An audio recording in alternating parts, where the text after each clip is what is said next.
As we'll be discussing today, a child needs to be well fed, a child needs to be well slept, and a child needs to be well loved. And I thought, delighted to be here at the Holiday Hunger seminar hosted by children in Northern Ireland. It's been really important to hear today about the issue of holiday hunger. We know that we have 103,000 children entitled to school-free meals, but what we don't often think about is what happens to those children outside of the term time. Childcare costs, cost of activities, and indeed families having to provide more food during the day. There's arguably an even more pressing need to give support to those children.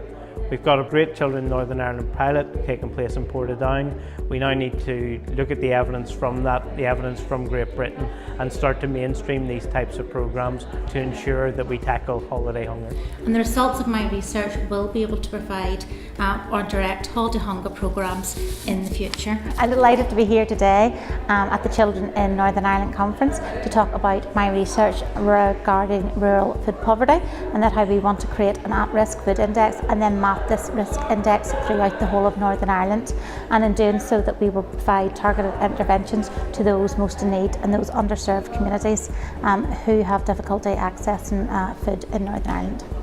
So events like today are very useful. Poverty is very complex, and we do need a joint up approach in addressing the structural causes of food poverty or indeed poverty, and we need multi-agencies that work together.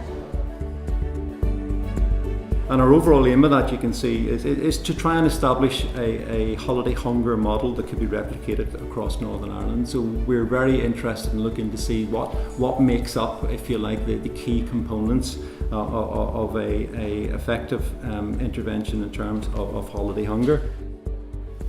So this combination of poor diet and low levels of physical activity is reflected in the obesity statistics. The most shocking statistic for me is that by P1, 21% of our children are already overweight or obese. By year 8, that's risen to nearly 28%, and the upward trend just continues into adulthood. Before I start my presentation, I'm going to just give a little background about why I became interested in this field of work. I'm delighted to be invited to give the keynote address here today from Children in Northern Ireland, and it's been wonderful visiting Northern Ireland. It's my first time here in Belfast. Today I talked about holiday hunger, its implications in terms of summer learning loss, increases in BMI, and also social isolation in parents, families and children. I then went on to discuss the impact of holiday hunger intervention schemes at attenuating many of these significant factors in people's daily lives. The Portadown scheme that's been run over the last year as a pilot project looks really interesting. I'm particularly interested in that they have incorporated physical activity into their programme. This is lacking in some of the programmes currently being run across the UK.